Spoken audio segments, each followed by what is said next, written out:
Good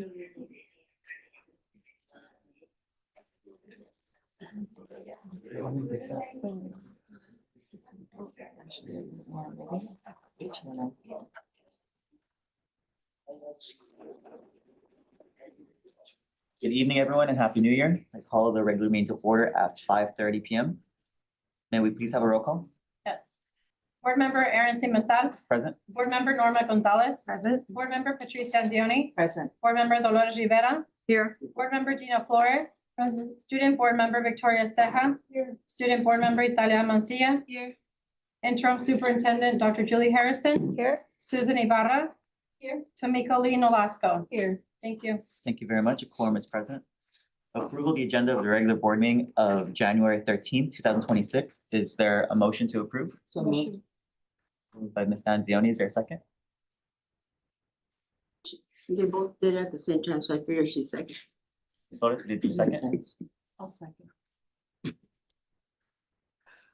by Ms. Stanzioni, seconded by Ms. Flores. Any discussion on the motion? Roll call vote. Aye. Aye. Aye. Aye, the motion is carried. Being considered stand approved. Preliminary items, pledge of allegiance with our interim superintendent, Dr. Harrison, please lead us in the pledge of allegiance. You all please stand. Place your right hand over your heart. Ready, begin. I pledge allegiance to the flag of the United States of America and to the republic for which it stands, one nation, under God, indivisible, with liberty and justice.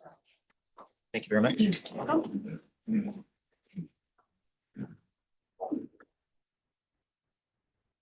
Item 2 is student board member comments. Student board members, whenever you're ready. Dungeon School Highlights. Dungeon welcomes school students and staff back for the spring semester with a strong focus on beginning routines and daily attendance through our Every Line, Every Day campaign. Our campus continues to strengthen a positive school culture through PBIS/work, respectful, orderly, attentive, responsive. With classroom and regulations and student initiatives reinforcing expectations. Teachers launching the new semester by reviewing winter break data and reifying instructional plans to support literacy and math. Grade level PLTs are focused on targeting small group instruction, policy monitor, and support for English learners and students with additional academic needs. ELD instruction and reclassification monitoring remain a priority as we prepare for ELPAC assessments. Coffee with the Principal resumed in January, providing families with updates on attendance, safety, and academic goals for the new year. Family communication continues through Parent Square, flyers, and social media to ensure multilingual access and strong home-school partnerships. Planning is underway for upcoming family workshop and parent engagement events. Staff reviewing emergency procedures and campus supervision plans as part of our back-to-school safety refresh. Attendance and wellness check-ins are reactivated following winter break to ensure a smooth return for all our students. Don Julian remains committed to building a culture where every student feels connected, supported, and motivated to succeed. As we begin 2026, our lines are locked in and ready. Sunkist Elementary. Sunkist Tiger Scholars are back to school and working to meet their AR reading and math facts goals for the second trimester. In December, we celebrated over 90 students who met their first trimester AR reading goal. We're looking forward to hosting the Imagination Machine this week. They will perform 6 of our Tigers narrating writing. All parents have been invited to attend. This is such a special opportunity for our Tigers to see their writing come to life. I am also hoping it serves as a motivator to continue doing our best with our writing efforts. I plan to have the Imagination Machine return yearly. Next month, we have the Dairy Cow returning to Sunkist, and we're going to have the Aquarium on Wheels bring their mobile unit for our on-site field trip. We are thankful to be able to provide these special opportunities for our students. Van Wig. Good evening, Happy New Year. Van Wig is on the move. Our scholars have been working hard and learning so many new things. Our school-wide winter program in December was a great success, and our Wildcats did a great job on their performances. We also had the Aquarium of the Pacific at our school, and our scholars got to learn about sea animals and visit the mobile aquarium. As we return back from winter break, teachers and students are gearing up for their reminder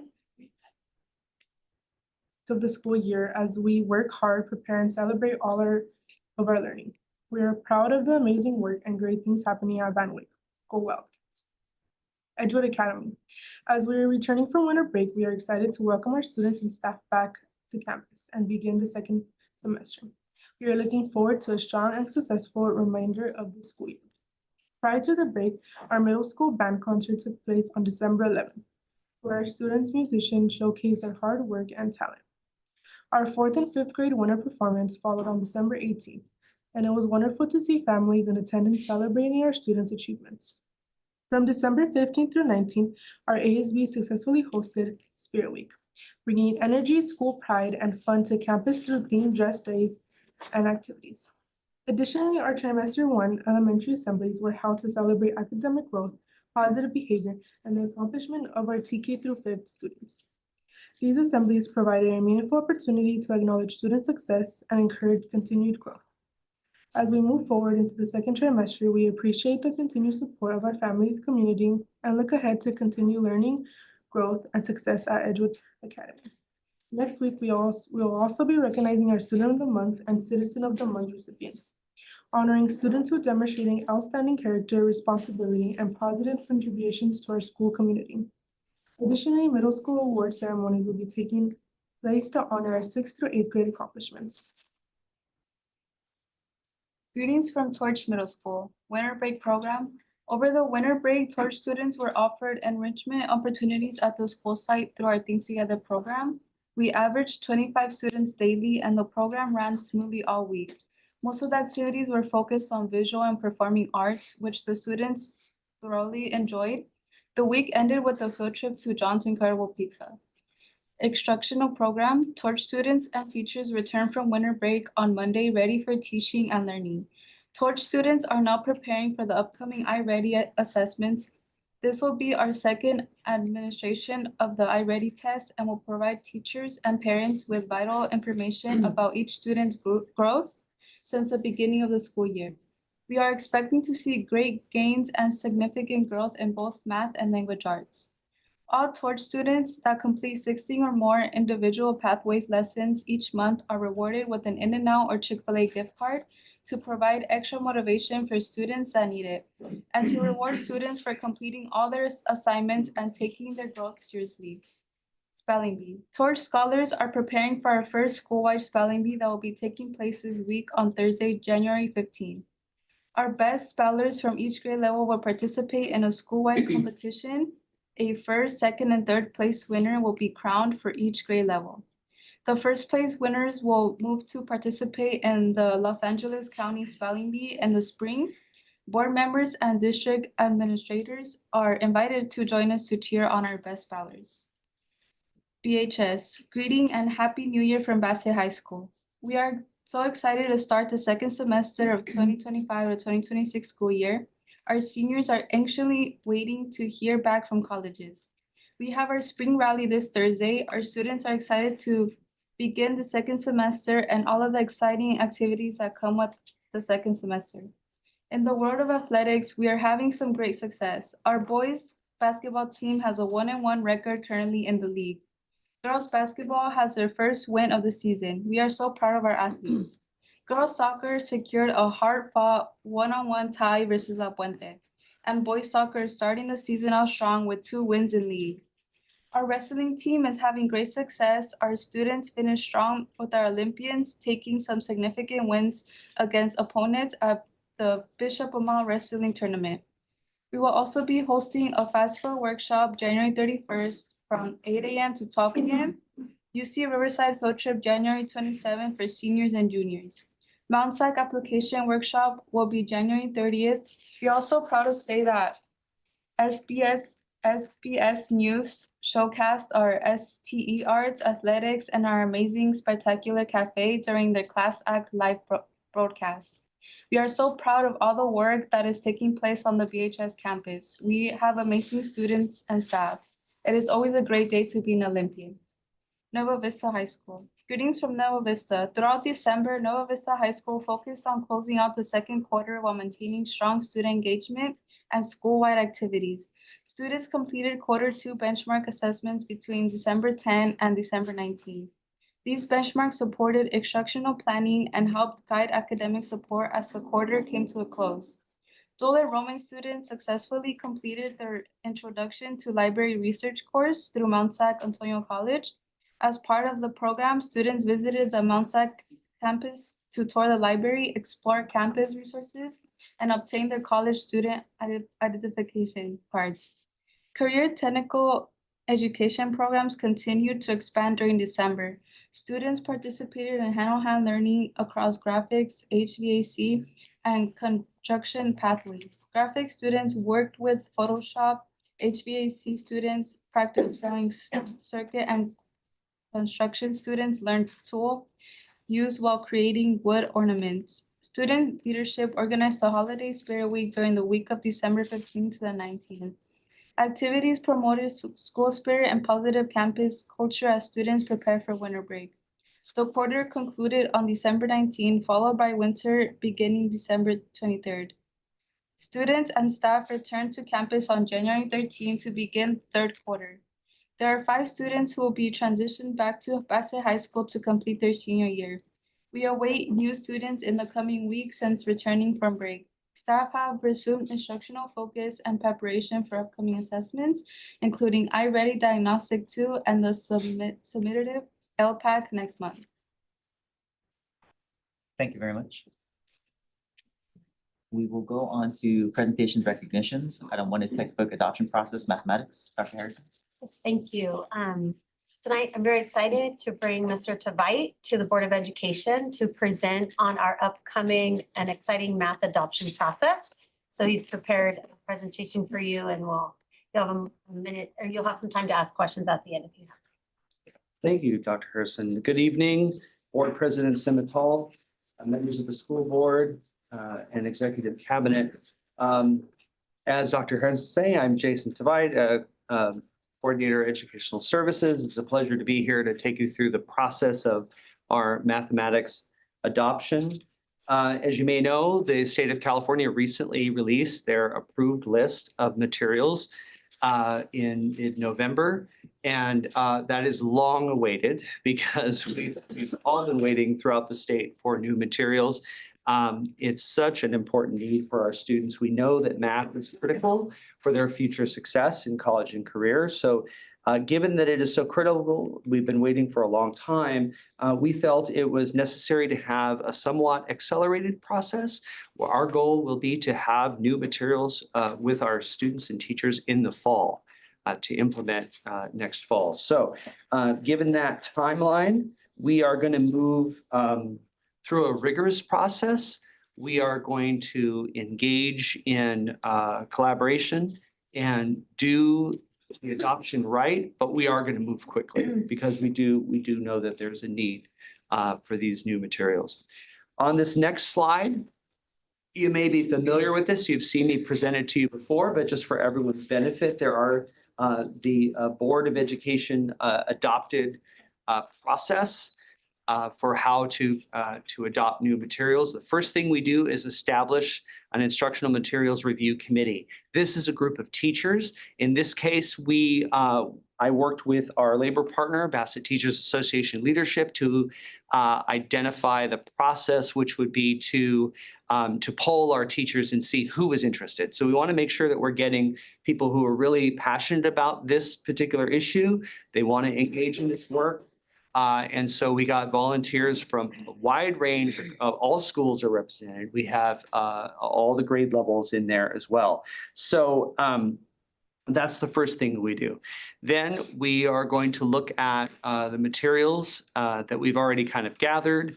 And I'll show you that on another slide. But after the teachers have selected, that committee selected some programs that they want to see from publishers, then they'll narrow it down to 2 that they actually want to pilot. So we'll have a pilot A and a pilot B. We try that out with the students in the classroom. We collect a lot of feedback through all that process. And then by ed code, there has to be a public inspection of the materials. So we'll invite board members, community members, parents to come in and look at all those materials and give us their feedback. Then we take all that we've learned from the process. After we've done the pilot, we take all that data, all the feedback from all the various stakeholders, including students, which is so critical. We take all that, we look at that as a committee, and they make a final recommendation to you, the board, and we bring that to you for your approval. So to engage in this, as I said before, it's critical to have the right people at the table, right? So we wanted to start with inviting all of our teachers to be a part of it, see who really wanted to do it. And you can see the names of the teachers. There are quite a few people who really want to engage in this process. It looks like 3 different committees, but it's actually 2. What we decided to do, and we learned when we did social studies a couple of years ago, that the high school has such very different needs than the TK through 8 teachers. And so we're going to have a committee of TK through 8, the elementary teachers and middle school teachers working together, and then the high school math department joined by special education team members who teach mathematics, because it's critical that we have special ed voices at the table, right? So we want to think about our English learners, our students with IEPs, all the students, what their needs are. We want to make sure that we have teachers that are representing all those various needs and they have the expertise. So those are 2 different committees working on this together. And as I said, they come from a wide range of schools and grade levels. This is an outline of the whole process, just so you can kind of see a timeline of what we've already been doing and where we're going next. So starting back in October, we were looking at which grade levels specifically we would like to target for piloting. And at what schools to get the best sampling, right? And then also starting to request. I was already calling publishers and saying, hey, send me materials. Even though we didn't have a list yet, I kind of knew who the players would be. So we just started collecting stuff, right? And then in November, the list comes out from CDE, and we continued to do some research looking at that whole list. They have a huge list of materials that you can choose from. And then from there, we went to ed reports and we looked at like who's got greens across the board on all the criteria, who has Spanish materials, because we want to make sure we're supporting our English learners, our newcomers, and also that there's no inequities with our dual immersion students. So we want to make sure that they are getting the same program, but in Spanish, than our other students are getting in English. So that's critical. So that kind of helped us narrow down the list even more, because you start with the big list from there. And we still want to say, okay, what's going to integrate with our student integration system, information system, class link, so that we don't have any issues with the technology, what's going to work on Chromebooks, and then Spanish materials, and also making sure that, oh gosh, what was the other thing? Oh, that they're digital as well as print materials, right? So that kind of helped us narrow it down even more. Then we also, like I said, we surveyed our teachers. We identified those teachers who wanted to be on the committee and to pilot. So we formed our committees and notified them before they went on winter break and gave them a bit of the timeline. So now we're in January. Right now, this Thursday, I'm going to meet with the TK 8th grade committee for the first time together. And we're going to look at all the samples that we've collected. From there, they're going to select up to five publishers that they say, we really like to see this vendor come in and present to us and give us more information about this. So they're going to narrow it down to 5. On the 27th, those publishers will come in, present to them. We'll have a whole day of that, and then they'll make a decision about the 2 that they would like to try out with students. And then we'll notify those publishers right away so we can order the materials and get them to the school sites.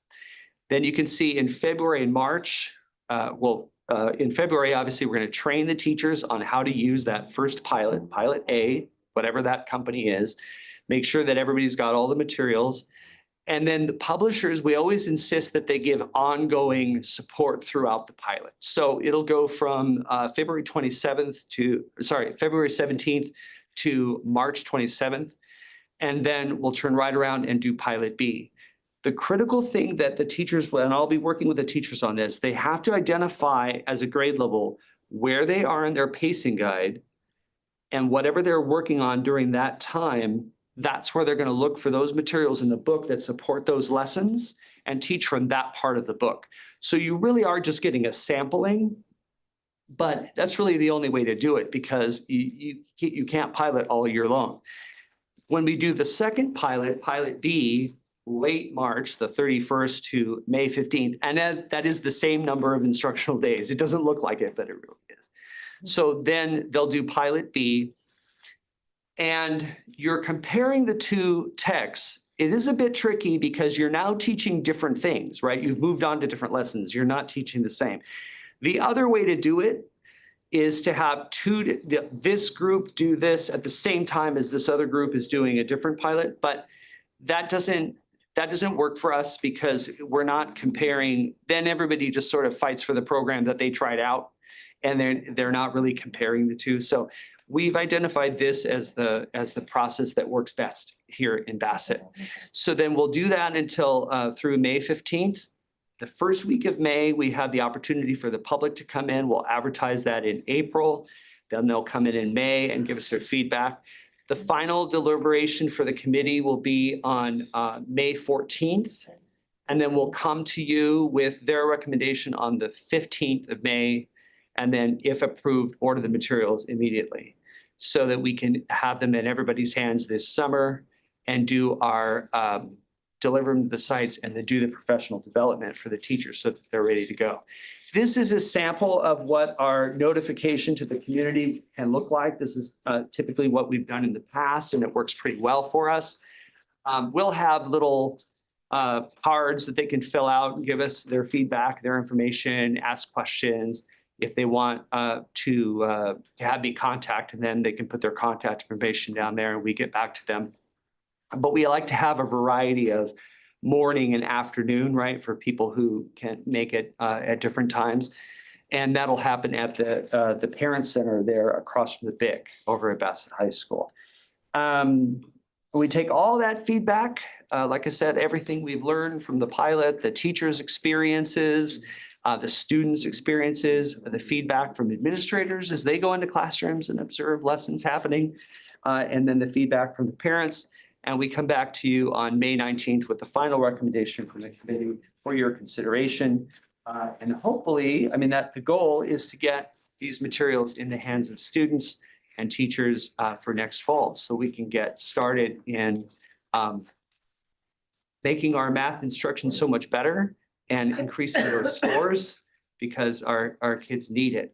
And the teachers have been wanting it for a long time. All the teachers in California have been waiting for this for a long time. So we're really excited. So that's the process, and I'm happy to answer any questions you may have. Thank you very much. Ms. Gonzalez?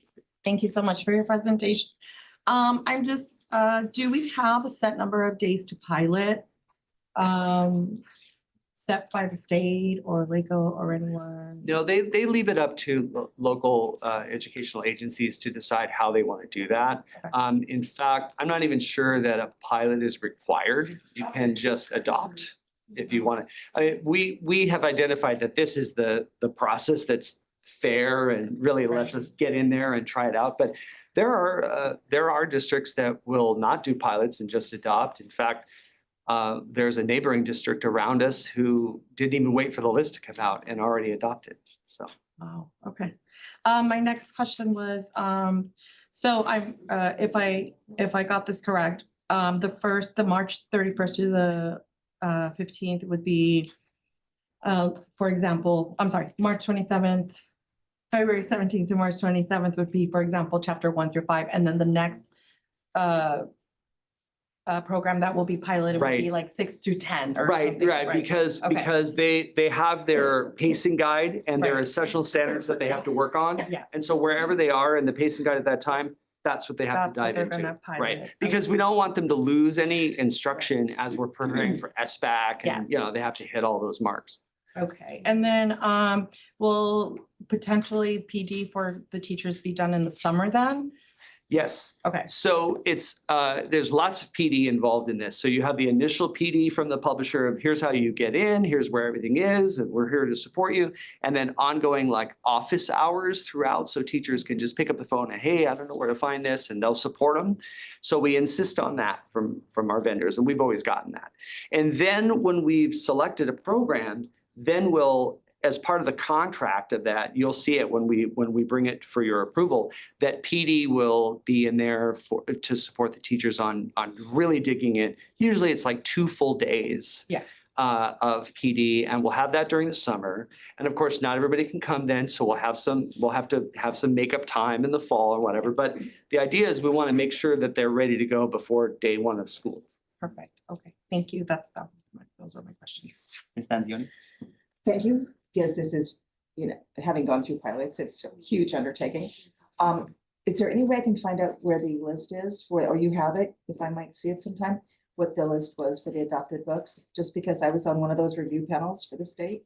And I'd like to see what they finally picked, because I remember charting The everything. state's and- list you'd like to Yeah, see? I'd like to I see can the get that state for you. list. It's available on the CDE website, but I'm happy to get it for you. I'll go on those sites then. Okay, yeah. Because what there was to choose from was just all over the place. There's some books had great features, other books had other great features. Right. And it was just horrendous to see all the books that we had in front of us and the books we had to jigsaw and the books we had to try out. Yeah. And I was but one little review panel, and there were a lot of others through the state. And so thank you for everything you're doing, how you're synthesizing it down for what our kids' needs are. And I look forward to seeing what you pick. Because I teach math. Yeah. I might still above you. Ms. Thank Lotus? Just want to say thank you so much for this presentation, very thorough, and the outline is really great. I see that much of this has already started back in October already, so very excited to see where this will end up and how this will help support our students. Thank you. Ms. Rivera? Thank you for the presentation. It was very well done and understood. My question is, who does the PDs for the teachers, you or the company? The company. The company comes and both in summer and in fall? Yes. And they continue the support if the teachers need it, or? Yes, we especially because of math being, and I'll say this as a teacher myself of 17 years. We all learned math differently than we're teaching it now. And that's a heavy lift for any teacher who's been in this profession for a while, right? So the PD is critical. The ongoing PD is critical. And one of the things that I want to insist on as we form a contract with whoever we end up adopting is that we have that ongoing support throughout. And that if we take some benchmark tests and see, oh, we're not doing as well as we thought we could, and teachers have questions, that we have the option of bringing those people back and helping us with that. We want that. Well, I'd like to thank all the teachers that volunteered to do the pilot. It was very brave of them to take it on right now, but I'd like to thank them for doing it for our kids. Thank you. Myself, thank you for the presentation. I was taking a note when you talked about dual immersion. Would you mind getting back to that? I missed that entire part of your presentation. Well, yes, thank you.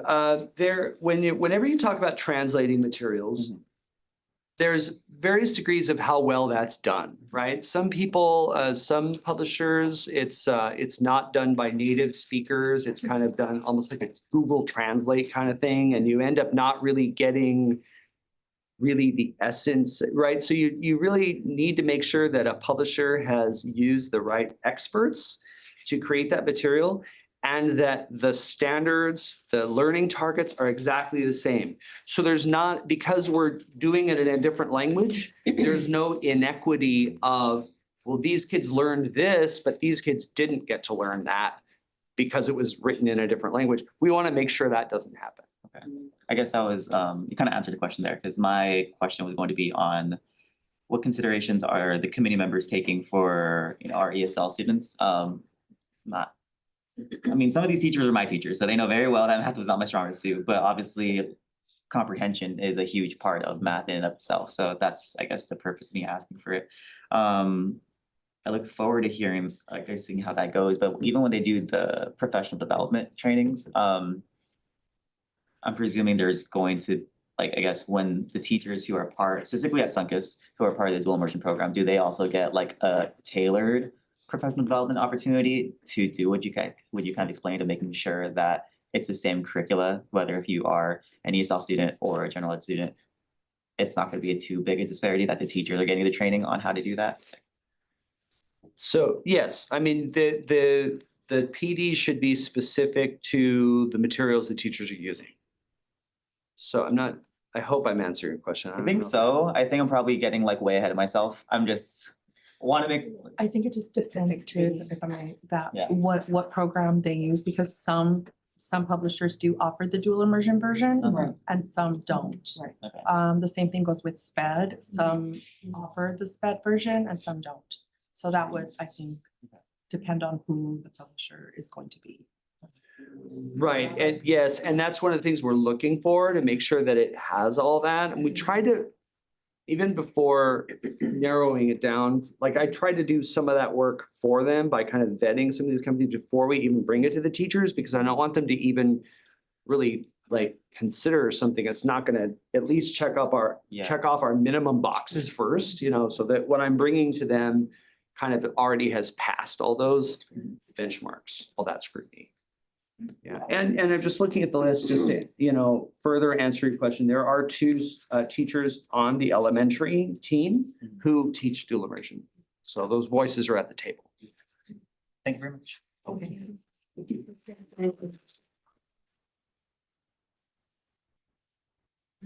We have informational items, public comment related to closed session. Do we believe that? Do we have to do? Oh, beautiful. Okay. So the board will now begin public comments of portion of the meeting. All public comment cards for both closed session, open session items must be submitted at this point in the meeting. The board will now hear public comments related to closed session only. Comments which do not address specific closed session items will not be heard during this time, but may be heard during public comments related to open session.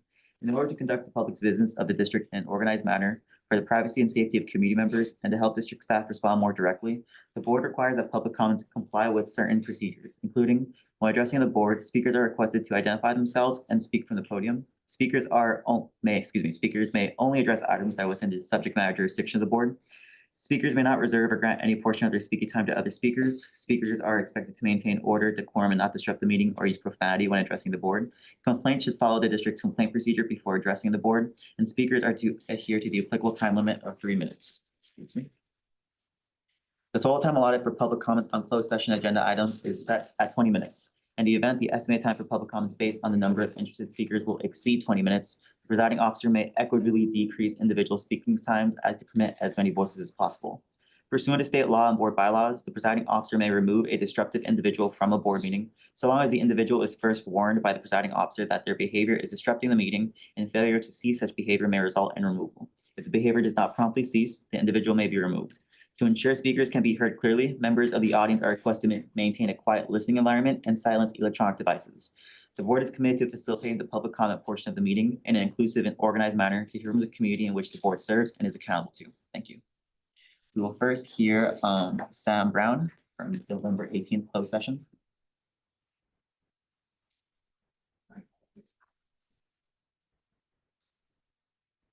Whenever you're ready. Hi. I want to talk about leadership and the importance of leadership. And I want to highlight the specific leadership of Aaron Cimental, who I believe as a board chair has acted in the interest of the school district in extending an olive branch to myself for raising concerns I've raised with the Brown Act process and the way that the school district abides by the Brown Act. And I don't want to spend too much time on this because I think that there's plenty of other issues that warrant discussion. But in the Brown Act, the Ralph M. Brown Act, which is the law that governs public comment and the way that individuals participate in our public school district board meetings, the government code, section 54950, states, in enacting this chapter, the legislator finds and declares that the public commissions boards and councils and the other public agencies in this state exist to aid in the conduct of the people's business. It is the intent of the law that their actions be taken openly and that their deliberations be conducted openly. The people of this state do not yield their sovereignty to the agencies which serve them. And so to reflect on that, this is a broad effort to increase public participation in our public institutions. And it is not one that we take lightly. We know now exactly what's happening at the federal level with the presidential administration, the increasing churn to fascism, to tyranny, and the impact it's having on free speech. But as codified, the Brown Act not only gives a protocol and procedure and framework for us to participate in the public board meetings, but it also gives us a compliance mechanism. So when I submitted my letter as part of a cure and correct, I was abiding by the specific enforcement mechanism. And I had, a letter from the attorneys, the school district council, which responded and didn't acknowledge error, but did have some, concessions. And I'm willing to concede that, that is in some way, shape, or form a good faith effort. But what I think is more important is the email that I've now sent or will be sending shortly to the board with a recommendation that is simple, that abides by the Brown Act, that is in the spirit of following the Brown Act, but does not prohibit members of the public from talking. So I urge you guys to consider that resolution for future adoption.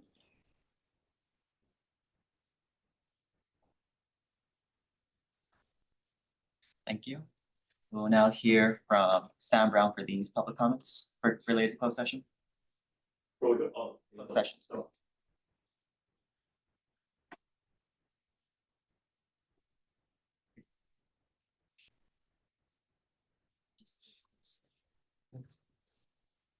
This is from Will's claim. So I just wanted to share with you that I've had the opportunity to do a public records request with the city of Baldwin Park. And in the public records request, I've gotten information regarding the Storm Properties proposal at the Florence Flanner site. It's concerning because it's different than the materials that we've seen here within Bassett Unified School District. Excuse me, Mr. Brown, which item on closed session does this touch, specifically these comments? This would be, Would you mind pausing his time, please? okay, actually, you know what? I do want to say, the last statement I provided was related to closed session. Correct, yes, I interpreted that. Yeah, as such. okay. So I don't know if this is another closed session because I only had one closed session. However, I know that the superintendent, interim superintendent, did say that I would have an opportunity to deliver my November 18th comment. Which was those? Okay, well, I have that if you want me to. So you would like to do your? Yeah, I would like to do it right now. Okay, that's Yeah, fine, okay. okay. Yeah. Would you mind restarting? I think I stopped them at 2:40. Perfect. 2:40, sorry, there, thank you. Okay, so I've now had the opportunity to review this public records material.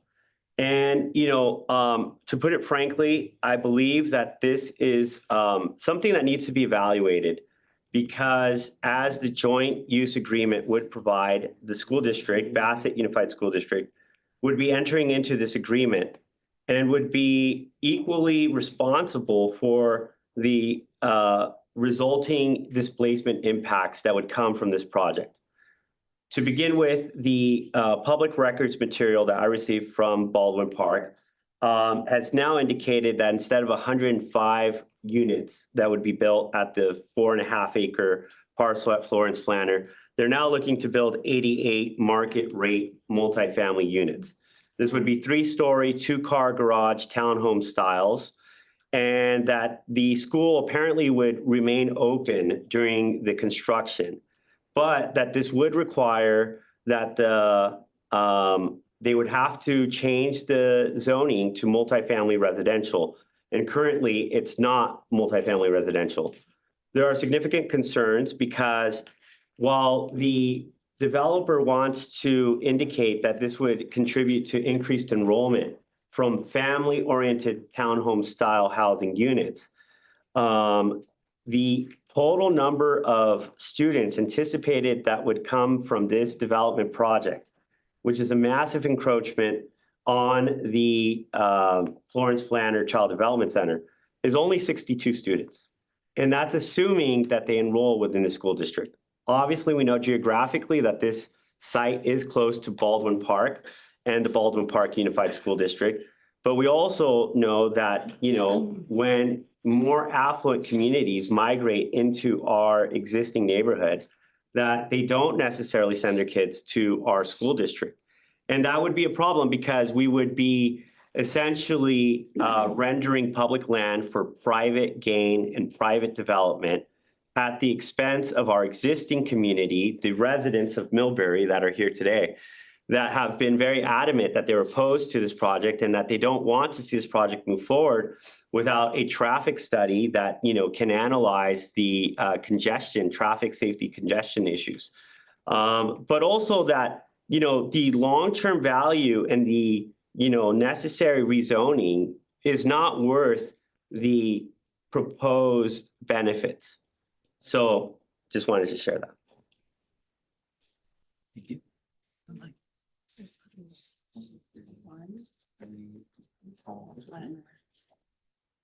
5, 6, 7, 8, 9, 10. Okay, so we have 10 cards. So I believe 7 people would be the 20-minute limit. So is it fine if we recognize all of them for their 3 minutes, or would anyone like to decrease that to 2.5? I mean, yeah, Decrease the time, I'm sorry, decrease the time. by how much? Each side. How many are there? But do here, but we 10. should. It's we should 10, hear- so I And it's mean, 1 minute over. I'm sorry? So it's 1 minute over, right? If we give them each 3 minutes. No, wait, take it back. I'm a minute. It's been a long. That's why I love you. I think in the past, the board's been able to, I think, especially my first term or my first year when we had mediation with the union leaders, I think it's been around this. So the board recognized all of them for 3. So I'm happy to do 3. Just want to make sure that's kosher with that one. That's right. Okay. All right. So we will start with Don Simas.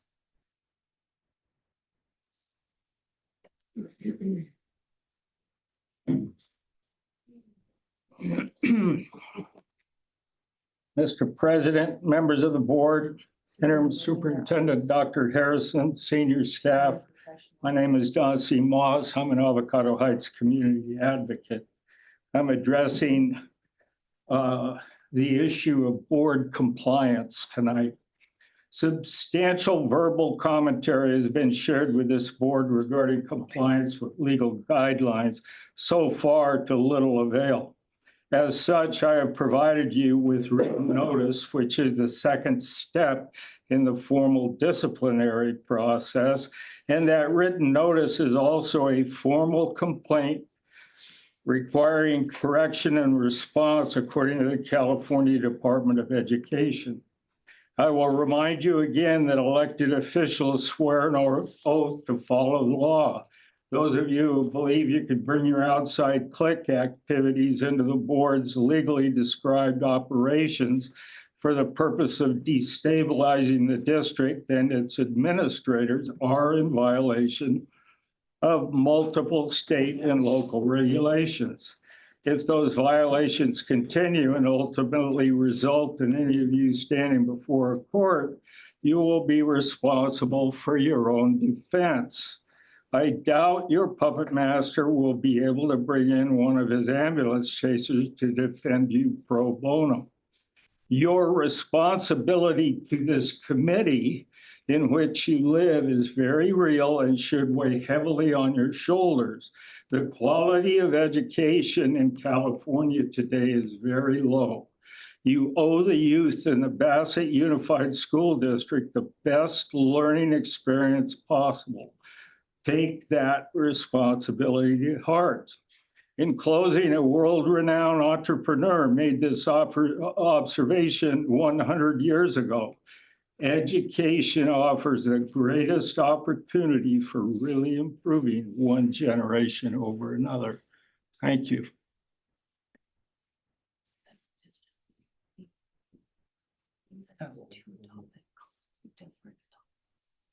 Is that? Wow. We'll go with Chris Sanchez.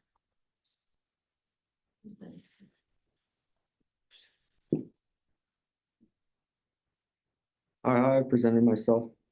And I'd like to say hello to the board. I know it's been a while since I've been in person, but I have been keeping up when available.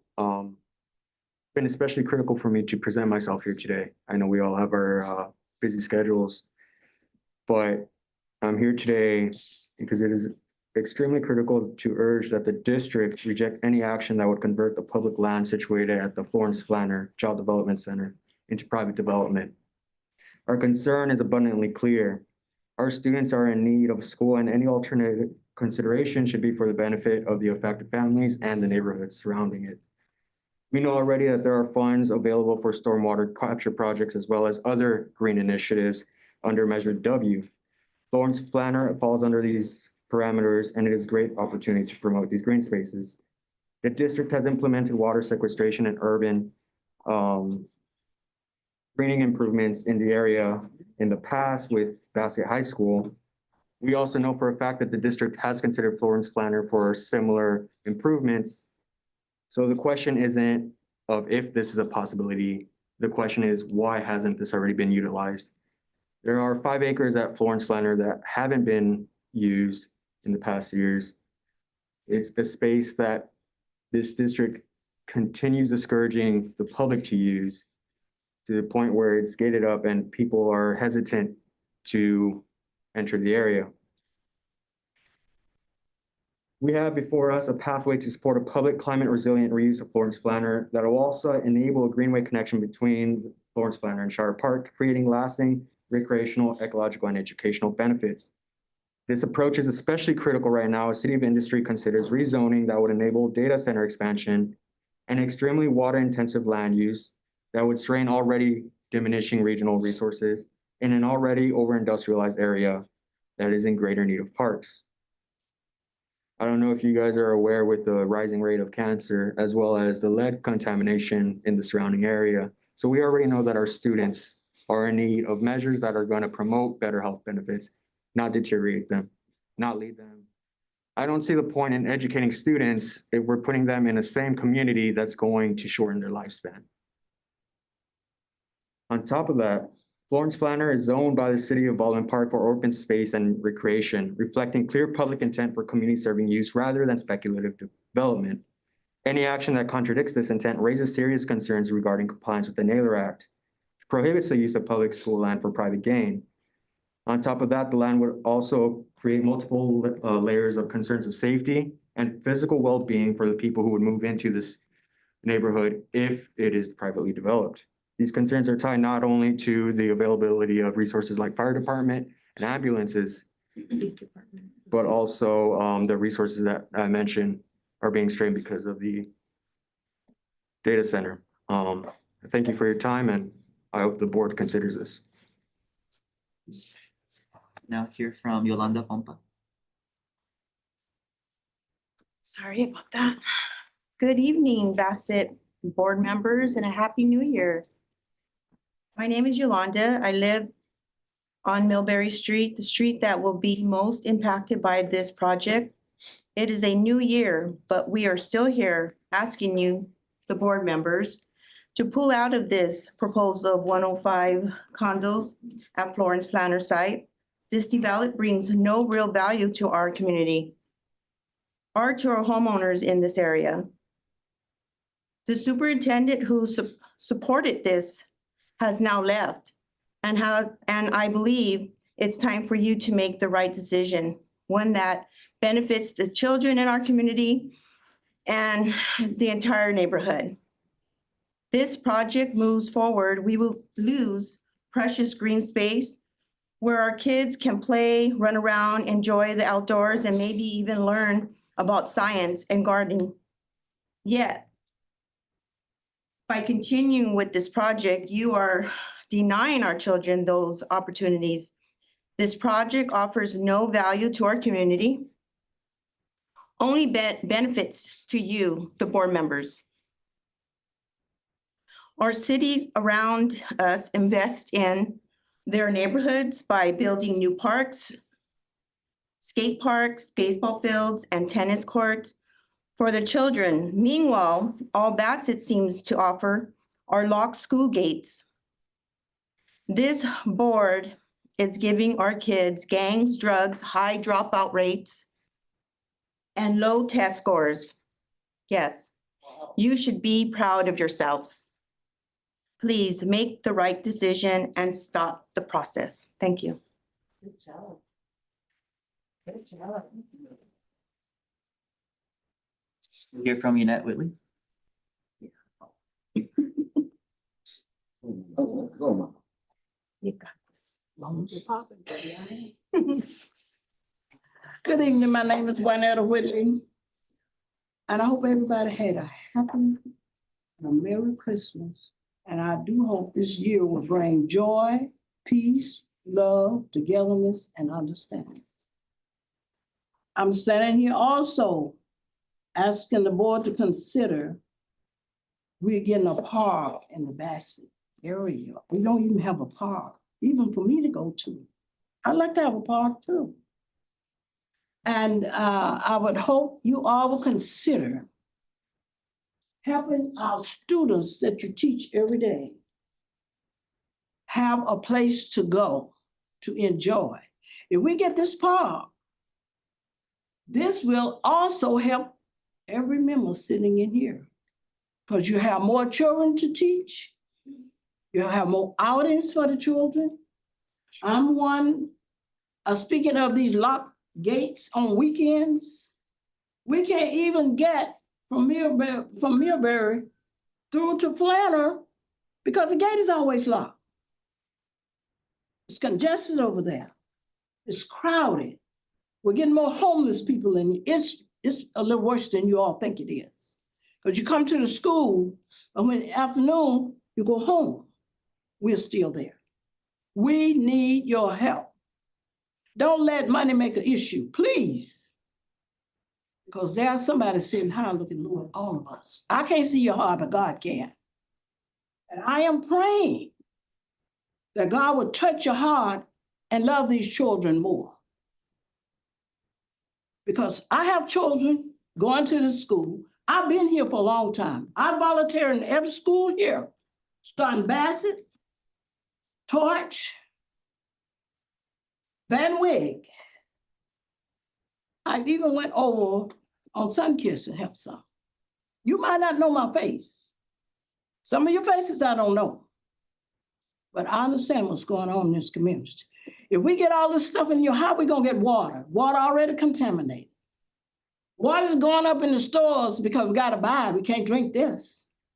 We need your help.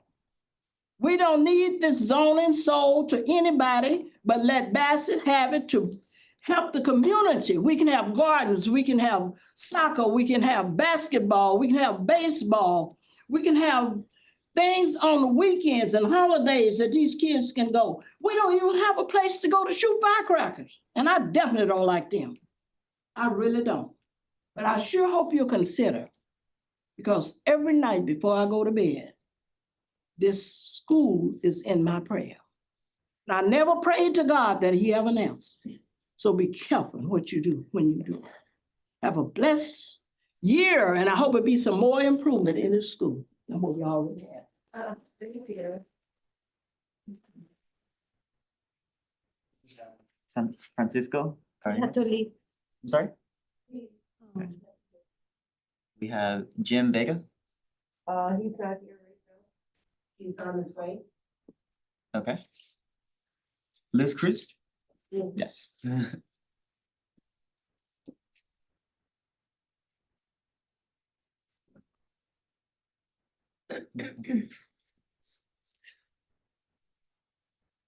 Good evening, school board members, community activists. My name is Luis Cruz, and I stand here in support of Saving Florence Flanner.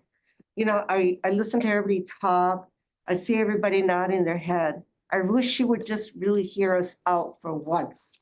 Not just nod your head, not just look at us, not just say, like you're saying, oh yeah, I hear you, I'm hearing you, but you're not. We've been here fighting for this school every time this door opens. So I really wish you would hear us today. I sent you an email. I'm sure all of you got it. You received it last night. And I really don't want you to sell that school. We need grounds for kids to play on. The school districts are supposed to support families and communities.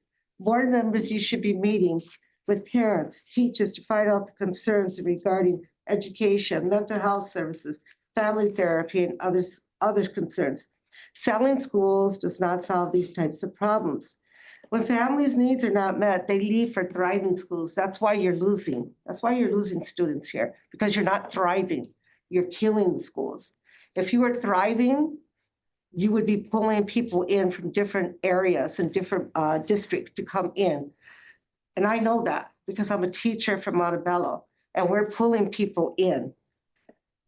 So because we're thriving, we're offering a lot. The school itself can be used to engage community members in learning English and learning, parenting skills, first aid, immigration rights, special ed laws, et cetera, et cetera. There's a lot of things they can be learning. If Flanders snowed and you're saying, oh, it's gonna bring in money, this is what the developer tells you. It's gonna bring in money because it's gonna have kids. And then the kids are gonna go to your school, and then all the people are gonna go to your stores. It doesn't happen. And I can tell you, because where I live, they sold this property here, no kids. They sold this one, over 40 homes, over 40, about 45, no kids. All parents with older adults living there. And they're not patronizing the stores. They're not. They're not patronizing the stores. The community works, they're not patronizing, and they're not sending kids there. So is that what you want to happen here? You want to sell these, have them build these condos that are selling for 800,000, 900,000? I couldn't afford it. And there's a lot of people that have kids cannot afford it. You're gonna have older home owners, like in their 50s and 60s buying it, and their kids are already grown. They're not gonna send the kids to your schools because their kids are too old. So you really need to rethink everything the developer has told you, because it's not always true. Thank you for your time.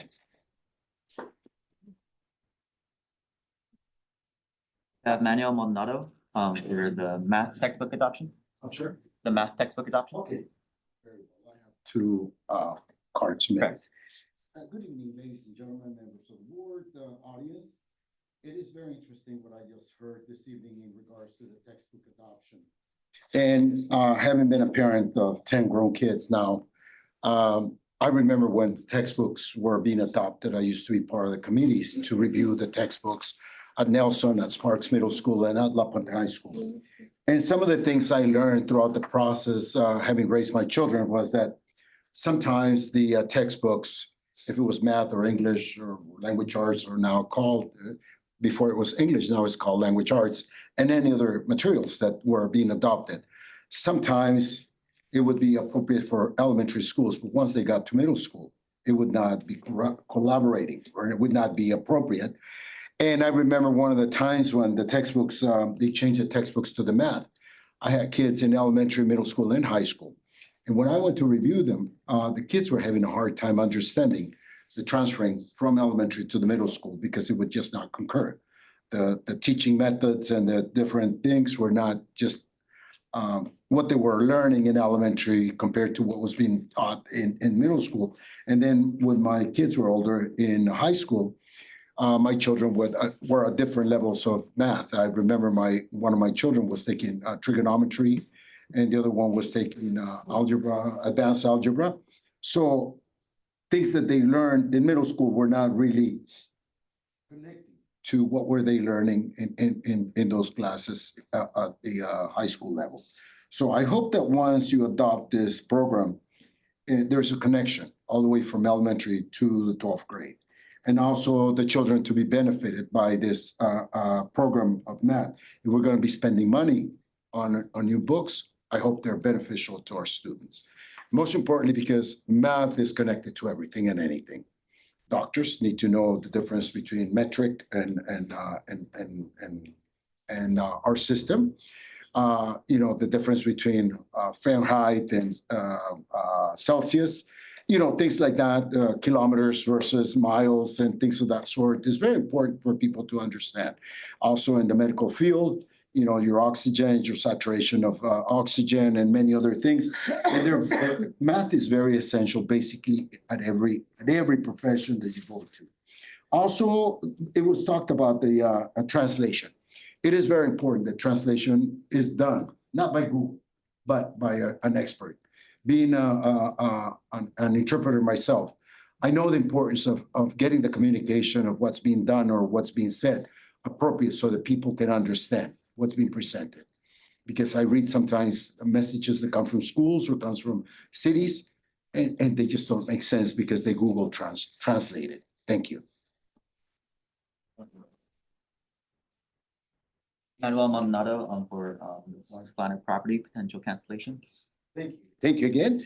Again, ladies and gentlemen, I am here once again in reference to the Florence Flanner property. Before the end of last year, I got the opportunity to attend a meeting in City of Industry, which was done kind of weird because they announced it like 72 hours before, and they didn't give a lot of information. And this is about a proposal opening of a data center at an unknown disclosed site. It is very alarming that the City of Industry, the corrupt City of Industry government, is proposing to open a data center in our backyard. Because as you know, we've been fighting with an existing pollutant, which is the battery recycling facility that was just recently changed to, it used to be called it's now called Ecobat. It used to be called, I forgot what was the name, but it's now Ecobat. And we're still suffering the consequences that this company has brought to our communities ever since I can remember that we moved here. As you know, the data center will be utilizing approximately 1 million gallons of water per day. We have been in drought for more than 5 or 7 years because of lack of rain and lack of snow up in the mountains. If this company was to open and then you allow the storm properties to develop into the Florence Flanner property, just imagine all the water that we're gonna need. And the consequences are gonna be paid by our children in our schools, by our communities, our surrounding communities, our residents, as well as yourselves, because you live in this community. City of Industry owns their own water company, which I feel is a conflict of interest because a city government cannot own a water company, but being so corrupt, I'm not surprised that they own their own water company. And you guys need to send a resolution to City of Industry opposing the opening of this data center because it's going to affect all of us. Also, one of the things that I'm concerned, and this has been my concern because I basically live across the street from the gas facility right next to Torch Middle School. There has been several alarms sounding at that gas storage facility, which is right next to Torch Middle School along Boulevard Boulevard. And that's another thing, you know, City of Industry don't care about residents. City of Industry don't care about children. City of Industry, the only thing they care about is money in their pockets. So I urge you that you do not allow for Florence Flanner property to be developed, but at the same time, you allow the community to utilize this facility for sports. I remember as I was growing up, we used to go play soccer at every school facility, basically in the afternoons after doing our homework. We used to go to I apologize. We used to go to Temple Academy. We used to go to different other schools to play soccer. Now, every school is fenced out. We can't do it. So what do we do with the children? We allow them to go vandalize or be idle in home, looking at the cell phone or looking inappropriate items in their computers or their cell phones. Thank you. We have Sam Brown.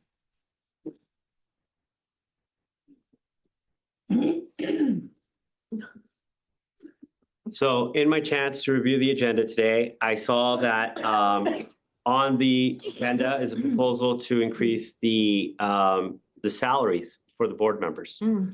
I also saw that there's a proposal to excuse Dolores Rivera for an absence, but it didn't state why she would be excused, you know. And I just want to point it out that I support the work that you guys do because I know it's a lot of work. But I do question whether certain members of this board deserve a raise. First off, you guys allowed Alejandro Alvarez to continue to run the school district into the ground. And you guys abdicated your responsibility as board members to have proper oversight when he totally betrayed the school district by entering into this proposal with Storm Properties that will effectively privatize and displace residents within this community, but privatize public land. And so I think, Dolores, I don't think you should be having your absence excused unless you can provide an explanation as to why. But also, I think that you should explain to the members of the district why you have a tendency to leave the meetings early. I think that that's unprofessional and unbecoming of you. And I don't think you deserve a raise. But for others on this board, I certainly do believe that you guys are entitled to that raise because I know that the time you put into this.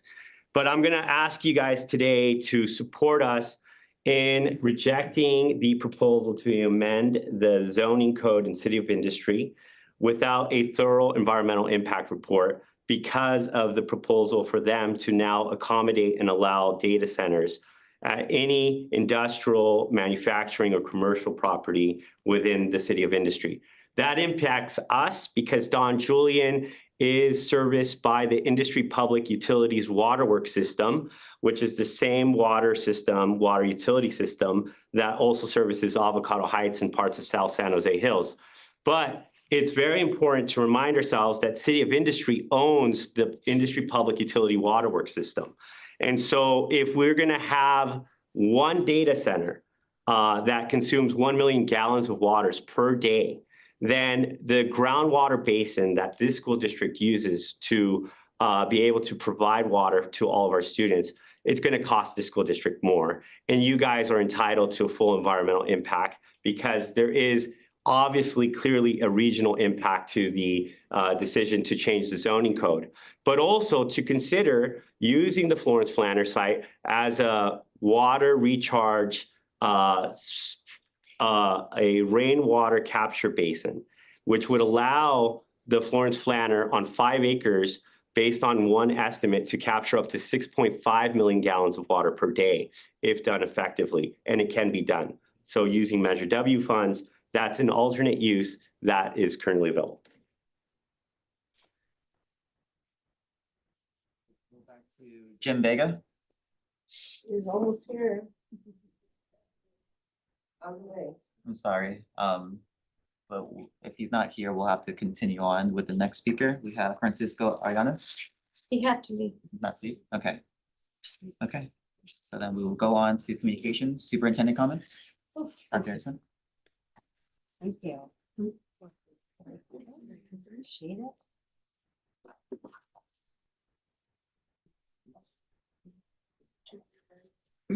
Well, thank you, everybody. Well, we're excited to be back in session after our winter break and just having a chance to reflect on the continued success of our ELOT program that we ran over the winter break. We were able to have about 300 students served in that enrichment program. And with that, the students were able to enjoy field trips and go get some academic work and enrichment for that entire week-long process, completely free to our families. So we're thankful for that opportunity. I'm sorry, I think somebody had a card. I'm not sure if their name is right or not, but I know they did want to speak. We had Adon Moss, we had Chris Sanchez, we had Yolanda Ponfa, we had Juanetto Whiteley, we had Luis Cruz, we had Manuel Maldonado for textbook adoptions, Manuel Maldonado for Florence Flanner, we had Sam Brown, and then Jim Vega and Francisco Arianes.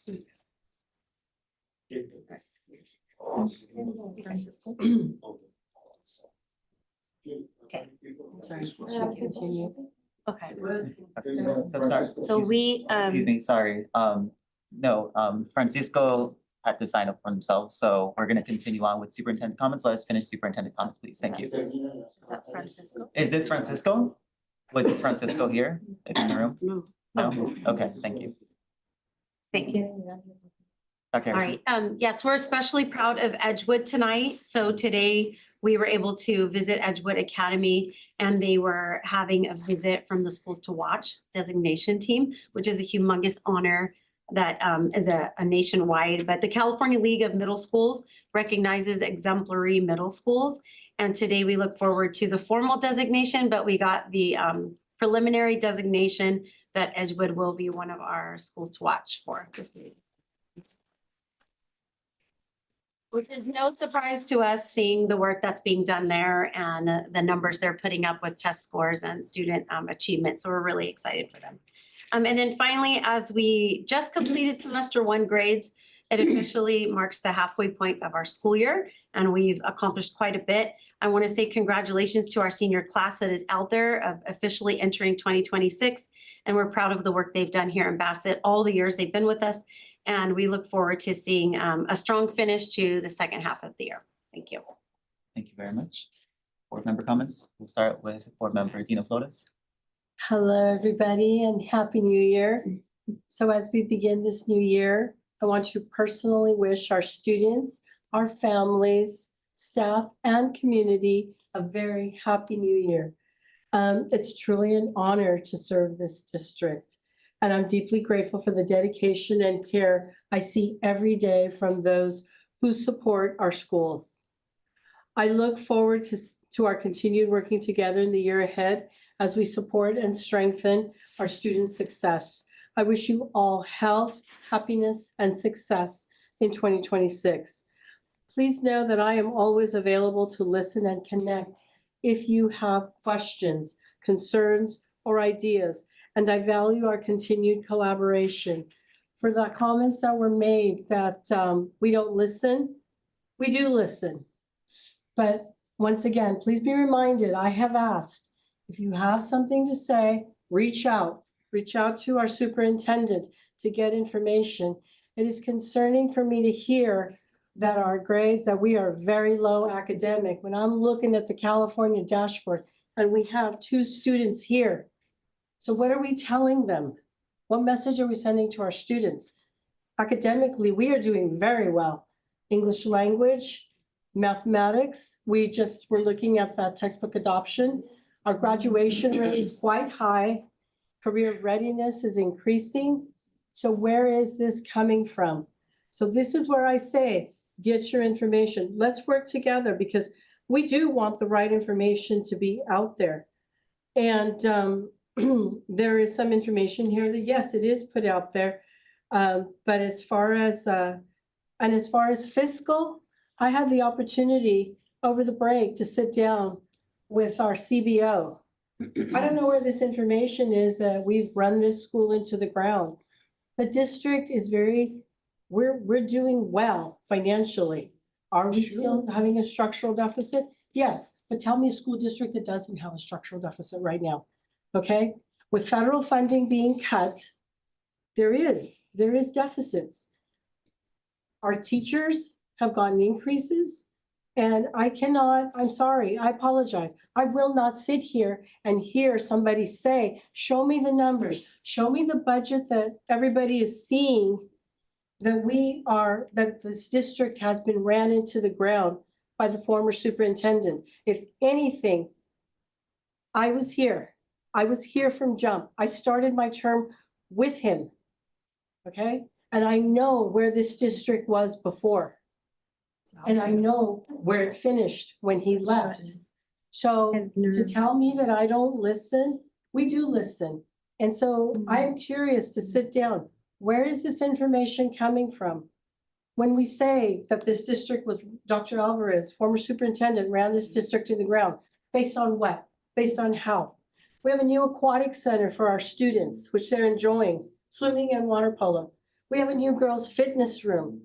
You've seen the signs out there about Edgewood Academy getting the new track and field, which, by the way, that will be opened to community to walk. Okay? And we see Don Julian will also have that. The whole HVAC system getting done, our gym will have a new HVAC in there. So tell me, where is this being ran into the ground? I'm sorry, I do take that personal because I've sat here and I've pushed and I've been part of a team that we fought for the students. We have fought for the students to have these resources because I don't want our students looking over the wall to say, how come they have that and we don't? So when you sit there and tell us that academically, we're the lowest academics, I would encourage you to look at the dashboard. I will defend our students. These are our student representatives, and these are the comments that are being made in front of them. And I will not have those comments made about our former superintendent when I know how hard he and the board worked to bring all this to the students. So respectfully, I say that respectfully, and again, I'm happy to sit down with you all. Okay, any one of you that wants to talk numbers, let's talk numbers. Okay, I encourage you to speak with our interim soup, and see, where is this data? Show me the data. Show me the data that says our academics are low. When I see our graduation rate is so high and college career readiness is in, our students get into schools like Berkeley, okay? They get into schools like UCLA. I've had the opportunity to speak with students, taking them out to breakfast to see where they're going, okay? And it's out there, okay? So let's not, unless you have data, show me. Can't fix something that we don't know. But right now, I think Bassett is doing a fabulous job. It is a great day, as they say, to be an Olympian, a Wildcat, a Lion, a Knight. Did I miss one? I see them. Okay, so, Wildcat, tiger. yes, I've given a lot to this district. I have given a lot, and I will continue to give to this district because I put students first. I was elected by the community. That's right. 3,000 voters, okay, to sit on the Board of Education. How can I provide students with resources and opportunities they need to succeed academically? And I take that challenge very seriously. Once again, look at what our students have now compared to what they had 5 years ago. So respectfully, I am available to any one of you if you want to talk about it. Want to talk numbers? Let's talk numbers. Okay, but please don't let me hear that this district was ran into the ground. But we've come a long way in 5 years. Thank you, respectfully, good night. Yes, Happy New Year to the community. I hope everybody started the New Year's great. I want to congratulate Edgewood Academy for having the visitors from the school to watch. That'll show the audience that we are thriving. We're not going down, we're going up. And we are thriving on the scores. The students are doing great in science and MESA and math and everything. They're going up. And I'm here because these students deserve the best education they could get in this small community. My kids came here and they all had great schools. They went into Yale, they went into Berkeley, they went to Loyola. So they went to big colleges coming out of here with honors and everything. They came out of here. And my son has won an Emmy in working with the film industry. So they're doing great. And these students are going to do even better than the ones before. They're my kids. They're going to do better. There's more opportunities for them out there. So you keep up the good work, okay? Don't let nobody say you're nothing. You guys are doing great. And to answer Sam Brown, the reason I wasn't here at the last board meeting, and I let my board members know, is that my daughter was having surgery at that time at General Hospital. You could all go over there and look at the times they were there and the records that they had. The reasons, the few reasons that I have left early is for medical reasons. It's not because I decided to leave early because I don't want to stay. Medical reasons.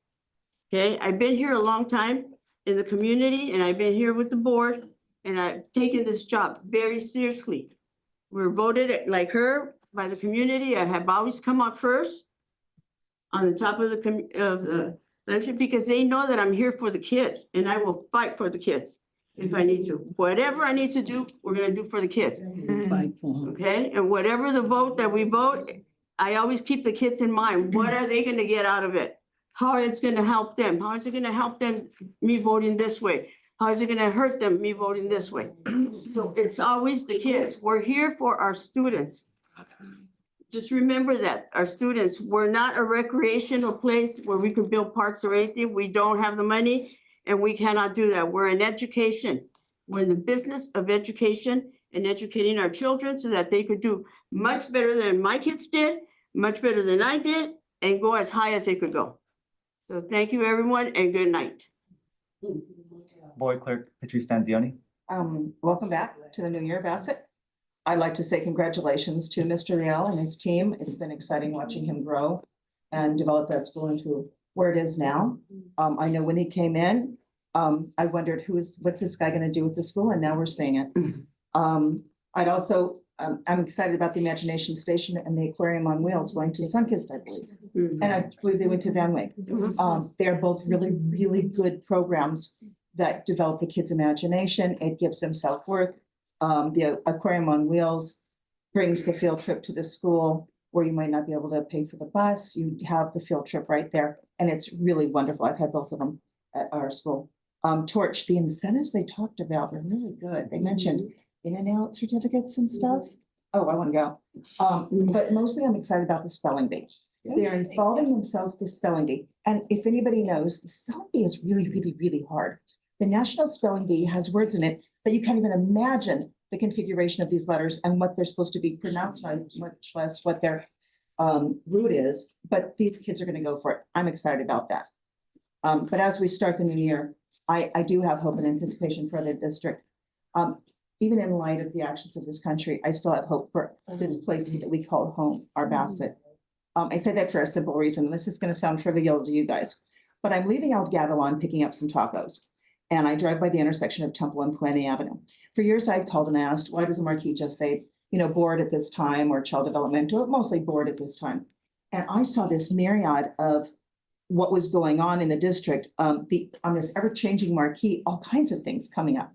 And luckily I had a red light so I could sit there and just soak all this in. And I want to thank our interim superintendent, Dr. Harrison, for, I guess, making that happen. I'm super excited. I've been waiting for that for years. I want to thank everybody who came out to speak and people that wrote in. And I will see you at the Bowen Park City Council meeting next Wednesday. Okay, but no, seriously. On the 15th, we recognize the actual birthday of Dr. Martin Luther King. I believe it's altogether fitting and proper that we listen to his words again. When I first heard him, really heard him and saw him on TV, I was 8 years old, and I was riveted by his simple message. I followed his words ever since. So from his birthday through February, I make sure my students are aware of the struggle that began so very long ago, and it continues today, but it seems to have broadened into different shades of color. And I think that we have to take that into consideration. At the end of every meeting, I always say to be kind, and I truly believe that simply being kind is the answer. But as Americans, we must take this seriously. And the Constitution was created for order and to protect rights. I taught government for many years at a high school. That was my course emphasis in college. But I think people should reread it. That document, and what happened in the world in the 1930s really has to be understood and revisited right now, lest we repeat it. And that's why education is so very important. And that's what we're here for. As board members, as you've heard, our sole purpose is to oversee the expenditures as they support the improved education of our children of this community, to represent you by listening to you, by supporting your wishes as much as we can within the framework of education. So I'm here. I listen. You know where I live. I suffer from the traffic when they had that little problem on Puente Avenue when they all had to drive into our neighborhood. But I wish you the hope that I have for this year, not just for the direction that our schools are taking, that our leadership is taking, but that life can take us. We have to have faith. We have to be the hope in the bottom of the box. And we have to know what's going on through education. I could quote you all the things of Dr. King And trust me, I have them posted all over my room. I had them all over my college room. Together, we shall overcome. Amen. Have a good night.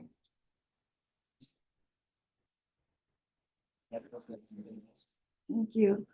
I had the pleasure of attending the site visit with Dr. Harrison and Board President Cimental. Schools to watch, what is that? It's high-performing model middle schools. And I cannot think of another school for me personally that projects that in every way, shape, or form.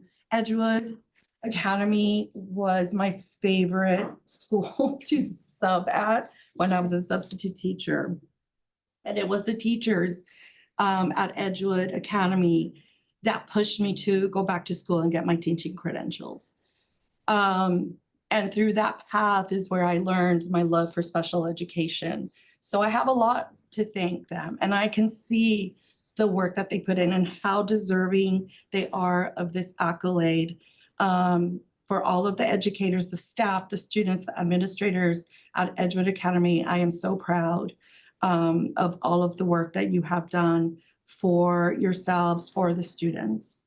And as we return from the break, we focus on how we can continue to support all of our students for SBAC testing. We focus on how we can support the teachers, the staff. We continue to make strides to help our students achieve their dreams. And once again, thank you to the two student board members here who give up their time to come and inform us of what is going on in the different schools. So I thank you. Good night. Thank you very much. For myself, Happy New Year, everyone. I do, since we're all on the topic of, speaking of public comments before I get into my comments, but I do appreciate the feedback that was given today. I do think, at least speaking for myself, always I statements, do listen and obviously try to reconcile what I can do on my authority. This board yields a lot of power, but no individual board member does. I see a lot of the audience is left, so I'll also speak to the camera if they ever read back at this. But I, as an individual board member, obviously can't dictate, the things of the district, especially because I'm president doesn't mean I have any special power. But listening to you, hearing you every single board meeting does not go unnoticed from me. I am hopeful that a lot of you also go to the Baldwin Park City Council. I think a lot of you mentioned zoning, and I think that's very important because this Board of Education is a local educational agency, not a municipal corporation. Zoning, deciding what is open use, green, recreational space versus what is residential, what is going to be developed, that is not this body, that is the City Council's body. And love to have you here. Welcome. Obviously, we've been seeing a lot of you for many, many times now, but I think the most powerful tool you have is also using the energy that you're giving to us, to the City Council. And I think we're also seeing it, an example was also given tonight with industry, seeing a potentially dangerous project at the data center and how that can impact the surrounding community, including Bassett, goes back to what? Zoning. So I think being cognizant that zoning is the principal issue, please go to the city governments and make sure that your voice is being heard. There was a few things that I do want to just kind of like fact check, and I 1000% understand why a lot of you don't find the project good policy. There are reasonable concerns that you do have, so I want to just validate and affirm that you have those perspectives. But we as individual board members don't financially contribute at all from this. We actually, as public officials, have to file what's called a Form 700. And there's a lot of not only public officials like Board of Education people, Personnel Commissioner, Citizen Bond Oversight Committee members, also district staff, the high senior executive team of the district also have to file these Form 700s. And that's our disclosure where we get our money from. So literally, if we were getting any type of corrupt donation kickback from this, there is a mechanism for that to be publicly checked. And of course, obviously, if there's proof that maybe I obviously don't know, because I know my finances, don't know about your finances, but then, take it to the proper prosecuting authorities. I can say that very confidently because I know I'm obviously good for it. Pretty sure y'all are good for it too, but again, I statements, so we get zero from this. Again, there is a good policy question of, does this benefit the district? Again, good question there. But the proceeds that district would come from this is not necessarily from the students who would enroll in Bassett, but of course from the rents if the development goes through. So that's kind of like, again, not necessarily defending it, just clarifying what the justification being brought forward is.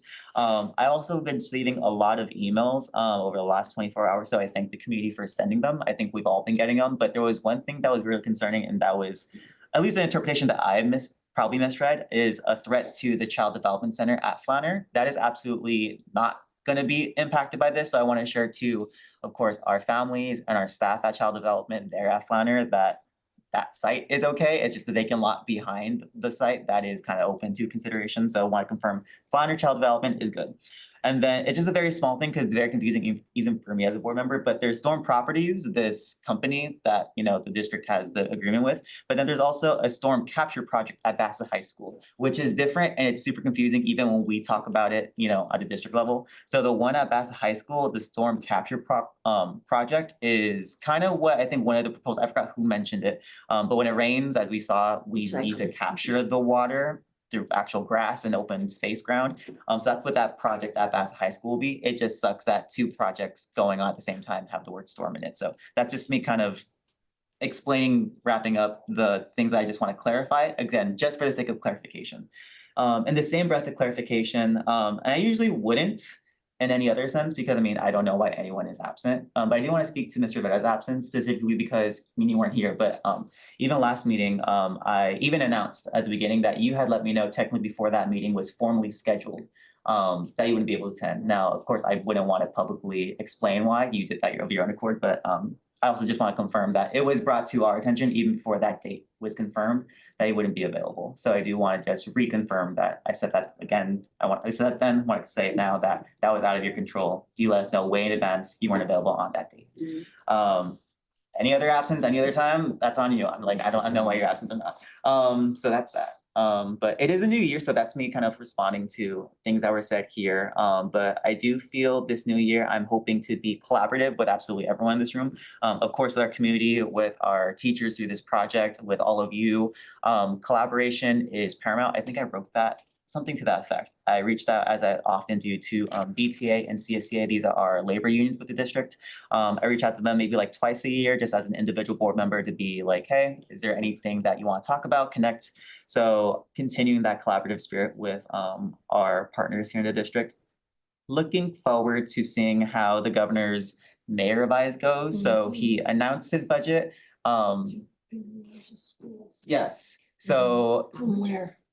Yeah, so things are good. If you haven't heard, the long story short is the budget projection for schools looks very decent compared to how it's been the last 2 years. He's been doing, I would call, some very unconstitutional maneuvering with public school funds. So looking forward to see if that actually stays. So in January is where he announces the budget, and then in May he announces what it's actually gonna more so look like now that we get the tax revenue. So looking forward to that. And a similar threat, I know Martin Luther King, who's obviously we're recognizing soon, but I want to push a bit more radical towards Malcolm X. We're under attack. Literally, this federal government is really just. I'm even hesitant to even call it civil immigration law enforcement because there's no law being enforced. It's an absolute erosion of our norms as a representative democracy, of our constitutional order. It's very explicit and it's very terrifying. And we have somewhat a privilege to not necessarily be in those more rural areas where they don't have, obviously we're in Los Angeles. We're the second largest city in this nation. We have millions of people to kind of come to our mutual defense. But others don't always have that. We see enforcement is being very partisan and political. It's in mostly Democratic jurisdictions. We're not seeing it in Republican jurisdictions like Texas, which still have a big Latino population, but of course is not, getting that type of heat. It's terrifying. So I just want to continue the push that we as a district continue our push to inform our community of their rights. What's the difference between a judicial warrant that actually does have teeth and kind of caught there versus an administrative warrant that immigration authorities have that is not binding? If you are in your house, that is the biggest protection you have. And I don't know, I was talking about this with a few people over the break, because you're like, what's new year? I'm like, oh, I'm board president again. They hate me. They're gonna make me do all these horrible things. I'm like, it's so hard up here. But I was talking about how challenging it is to be the community organizer, activist, whatever you want to call yourself, to now a board member, technically a politician, and saying, know your rights, but bit nihilist. I even feel silly saying it now, but like, what does it all matter if you have the right to be cordial and calm and cooperative, but getting shot in the face nevertheless? I should not say that, that's for sure. What I'm about to say, but it just, at least what we can do within our locus of control and keeping me sane of what can I control. But we as a district, I do appreciate the nods from admin in the audience of, concurrence, but just continuing to tell our community, what their rights are, what best practices they could do, whatever we can make sure that we are giving our training to our staff. We have, recent board resolution last year confirming our policies as a district. We have new state laws. I actually asked our superintendent to review our current board bylaws and administrative regulations on immigration enforcement on campus to make sure that those are updated properly. So just assuring to our families that we will do our best to make sure that we are safe when you take your students to school. And just please look out for each other. Just very grim, I apologize. We're gonna change the energy way back up too. I appreciate the nomination of Mountain View School District and West Covina Unified School District for me to continue with the delegate assembly with CSBA. So we'll see how that goes. Very jarring year for me in terms of things coming up. But we will continue with our progress with student achievement. I know people always have their rights to their opinions, and I would confirm if anyone has any concerns on how we're doing as a district, please reach out to our amazing interim superintendent. But as folks said in the dashboard, we're doing pretty well. I mean, I'm not necessarily doing great, and I would like own it with my chest, but when you compare with other schools, we're not that far along. I think it was last year, even Bassett High School, I forget in which area, but did I think better than all but one. I think it was only Los Altos that they didn't beat, but like every other district or school, high school that you can name in the area, and Baldwin Park, West Covina, El Monte, Whittier, they did well. We got it tonight, and I'll shout them out. It's the last thing, but obviously with Edgewood, no one is perfect, no organization is perfect, sure, but we're making significant strides. And I do want to, he's not here anymore, but Dr. Alvarez, absolutely entitled to your opinion on whether this project was, good policy or not, but this is definitely not the district that we know before him pre-pandemic. This is absolutely not the district that, our children went through, that we went through. I was class of 2014, that's so long ago now.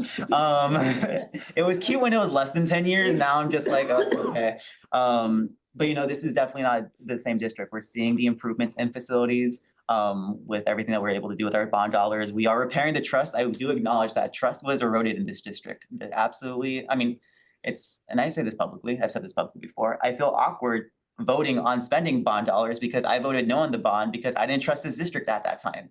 How could I so I acknowledge that Bassett absolutely has a really bad past, but it's really not like that anymore. Even with a lot of the parents that we've seen, I see it a lot in the middle school actually when I've been to Edgewood, Don Julian, and Torch, of a lot of parents who have kids in Bassett or children in Bassett and children still there at the middle school, and they're having their initial concern of, okay, they're gonna go to Bassett.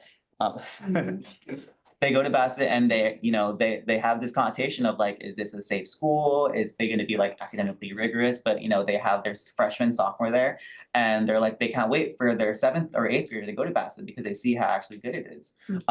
So yes, we have a PR problem, but I think it's really that. I think we are making significant contributions. Of course, there's area of improvement that we will get to and prioritize as a team, but I just want to commend, of course, our students, our teachers, our admin, our whole team for getting us there in facilities and finances. Of course, we got communication to work on. Clearly, that's going to be a big one, but absolutely academics.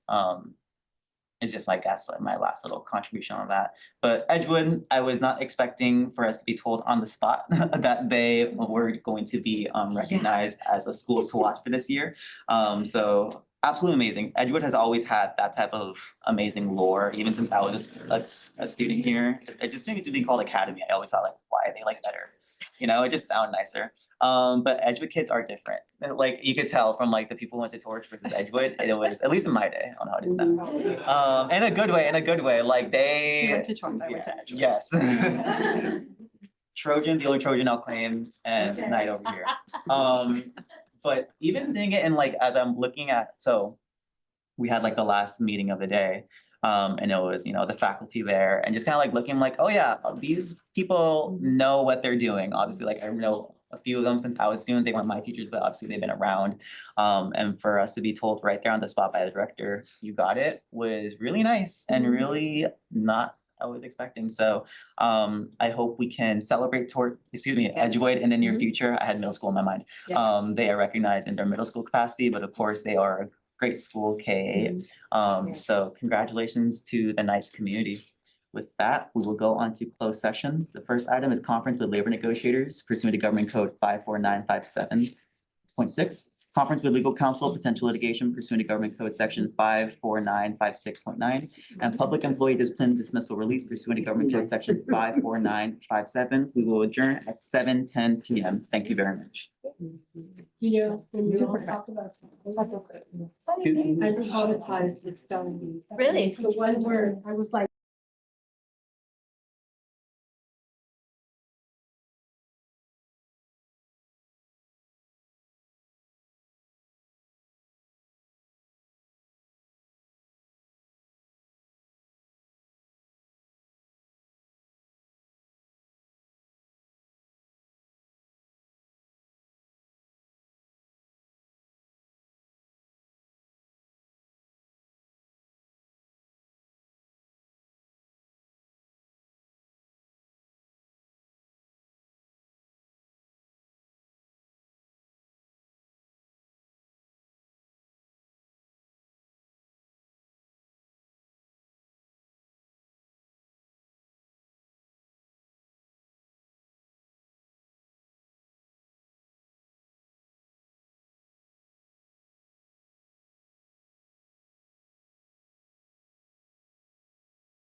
Have a termite eating gavel, okay. That's disgusting. my God. Oh, you saw that? We'll reconvene at 9:22 PM. Report of action taken at a closed session, Madam Clerk. There was no action taken in closed session. There's no report. Thank you very much. We'll move on to discussion action items. Item 1 is approval of resolutions. We have resolution 020-26 proclaiming January 2026 as School Board Recognition Month, and resolution 20, I'm sorry, What are we getting during school board recognition? just being A big thank recognized. you and a smile. You're proclaimed, you're gonna, yeah, I guess. Did a tap. A tap on the back She got the. and maybe a I got slap in the pen. face, the pen, yeah. And resolution No, I recognition 021-26, board compensation for this meetings. Is there any objection to hearing both at the same time? No. Alright. No. Is there a motion to approve both resolutions? Motion. Motion by Ms. Flores. Is there a second? Second. Second by Ms. Gonzalez. Any discussion? Roll call vote. Aye. Aye. Aye. Aye. Aye. Motion carries. I proclaim that you are all recognized. Thank you very much for your service. Alright, item 2, student cell phone use policy discussion. The superintendent recommends that the Board of Education begin discussion of a student's cell phone use policy and provide direction as appropriate. Dr. Harrison, would you mind giving us a brief intro into the recent ed code changes? Yes, thank you, Board President Cimentel. So AB 3216 was enacted by the state, which is a phone-free school act. And it really is mindful of the amount of usage that students are having with cell phones during the school day and access to those phones during the school day. So what the scope of the AB 3216 is asking for, that we limit or prohibit a use of student cell phones during the school day. And that they're used for things like a common exception would be an emergency, or if school staff is granting permission for class-related work. But they were mindful of how we have these policies set forth. The goal of it is to have the Board of Education to create a policy, a usage policy for us as a district to be on the books by July 1st of 2026. So this is something that we're going to want to consider looking at our current smartphone use policies that we have as a district and seeing what ways we may want to update them and bring that to our school sites, just to be mindful of the issues sometimes that cell phones bring into the school day for teachers and for students for various reasons. So I'd just like to bring this to your attention, and if there's any thoughts on this for tonight that we can take away, and I'll take direction from the board as far as maybe doing the research, including stakeholders and community members, and that is part of the requirement to make sure we're working with the community, the staff on what a policy would look like for the school district here. Thank you, Dr. Harrison. Before we get into, or I guess starting the discussion, I think tonight is purely the board expressing where we want to go on this. We obviously are not taking action tonight. And very briefly talking about it with others, I think it would be, if this is going to be required by July 1st, and obviously we need something approved well before then. So I'm hoping that maybe we could give some of our feedback, our input on what we think this process should look like in terms of policy being developed, what considerations we go into, and then give a direction to the interim superintendent and her team to actually develop the policy, get input from stakeholders, and then something could be brought to the board in a couple months. So with that context, I do want to start off, at least with me, maybe the board can get, if you could compile what are the written policies that we currently have? Obviously, Right. this district is not in absence of cell phone use Right. policy. It's somewhere, it's for sure somewhere. Every school I'm sure has something. So let's start there. What do our current BPs and ARs currently read, if anything? What does the student and parent handbook say on this topic? And I think that could be a good litmus test. Because for me, even though the state is saying you need to have some policy restricting or prohibiting, we already have policies that restrict in some capacity. So if we don't necessarily have to reinvent a wheel, but maybe just change its rims, I'm okay with that. So that's where I'm approaching it. And I'd love to see how we incorporate the feedback from, our teachers and parents and students, et cetera. But with that, I'll recognize Ms. Sanzioni, who actually brought this back to my attention as well. Well, when I initially saw that the bill had been passed, I was eager to get going because we'd have to roll it out sometime before July 1st. And I started doing research, and I found research going both ways. And I started looking at different school districts and looking at their data. And rather than me interpret it, I would rather have our stakeholders utilize this data, or our leaders at our district. I can share the data I found with them. They can seek their own and then give that to everybody to decide. Because I have my own opinion, but that's only based on what I see from usage here and there, and the research I've done. But I think it only is fair that everybody else does the same thing, whether it's on our own or through our admin and management team or other people. I know the parents will be coming out in force with their opinions, either for or against. But I think it's only fair that we open it up as soon as possible to get it to roll out, because we do have to hear, it's not going to be an easy do. And looking at the districts that have done it full force, not just restricted, but completely banned it, the results are actually quite interesting, but I will let you find that out by yourself. And I just want to open the door. Okay. Ms. Rhoda? I suggest that maybe you guys could look into the districts around us and what policies are implementing and all that, but I will tell you, do not buy those things that you put your phone in. Those lockbox. Yes, because the kids know how to break into them. They have them in LAUSD, and because my nephew's, my other kid that I raised is a teacher there, and he says it's not working. He has to take it away from them because they break the bag, and it's more money that the district is spending than what is lasting there. Right. So maybe there's another way. I know Bishop and St. Louis of France and other Catholic schools have the kids drop their phone in the basket and the teacher locks it away until after school and then gives it back to them. That's another way, but it's really good to go look at other school districts and see what they're doing. And it's kind of, I'm so sorry. It's kind of gone both ways. In some schools, the kids welcome it. They're like, okay, what is the biggest reason why? It's the social media, because it's during school and they're on social media. And when we talk about the bullying that happens on social media, that could be something that's eliminated. I mean, there is a purpose for them being there, and for like emergency purposes.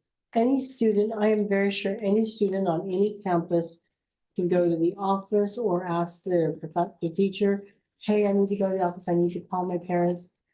That's fine, but I think the biggest reason this has become an issue is really the social media and the access to social media that they have during the day. But there are some kids that kind of welcome it. They're like, it's great, because they're actually interacting with their fellow students at lunch, as opposed to everybody. I mean, I'm gonna Everybody on tell their you, phone. I sit at lunch, and each one of my staff is, I'm all like, one day you're all gonna look up from your phones and I'm not gonna be here anymore. So you all kind of, Oh my God. Right, right. Ms. Sanzioni? Should be used. I'm sorry, you want to go first, so Jim's. You go to a restaurant, you see people doing that, and it's really sad. You drive by a high school quad and you see the kids doing that. That's really sad. And yeah, there's been a lot of research that's showing it's improving social skills. But I didn't want to bring that up just because I think we all need to do the research on our own. But we have kids at our elementary that have called home on their phone, mom, come pick me up, tell them I have an appointment. Get off your dang phone, kid. When they record whatever's going on at school, And they're they recording post- during the. We had a fifth grader that was throwing stuff out of, Instagram. But no, go ahead. Ms. Gonzalez? I'm not for policies that prohibit it altogether, again, for some of the safety reasons that have been brought up. I just don't, the research that I have done just clearly also states that, just removing the electronics doesn't remove the challenges associated with it. That is something that has to come from the parents. As educators, so much burden is put on us sometimes where the nurse, where the psychologist, where, you know, the nutritionist, where, you know, and it's like for me as an educator, for to be one more thing that I have to be responsible for is just not exciting for me. So that's where I'm coming from. So yeah, obviously having policy about, you know, social media and whatnot, which I'm pretty sure most districts have. Just as an educator, to have one more thing on my plate added to me as a responsibility is just, I'm kind of like, want to say no, you know, so that's kind of where I'm coming from. For myself, again, I'd first like to see what policies we currently have in place, but of course they'd have to be grade specific. I mean, myself, I kind of like, I'm awkwardly here. I've had the same phone number since 5th grade, which implies I had a phone since 5th grade. And I think, yeah, 5th grade phone issues are very different from 12th grade phone issues. So clearly it has to be grade appropriate. At the high school and middle school level where there's different classes, maybe even curricularly like appropriate. I don't know if it like how distracting it may or may not be. So a lot of deference I personally would have will obviously be to the teachers and admin who are there on site. But along with my colleague, I am not necessarily looking for absolute prohibition. I do think there are some areas where access to a phone is needed for emergency in different contexts, or at the very least, you know, still having some sake of autonomy, at least from my experience as a student in this district. Sometimes going to the front office isn't a safe alternative. And sometimes depending on what a student might be going through, if they don't have that safety with the adults on campus, they need to still be able to have some type of way to contact someone from home. I'm also just generally would like to not restrict like liberty as much as possible. I guess I kind of get that vibe in a lot of aspects to it, but of course, what is the public policy like priority that this district wants to achieve?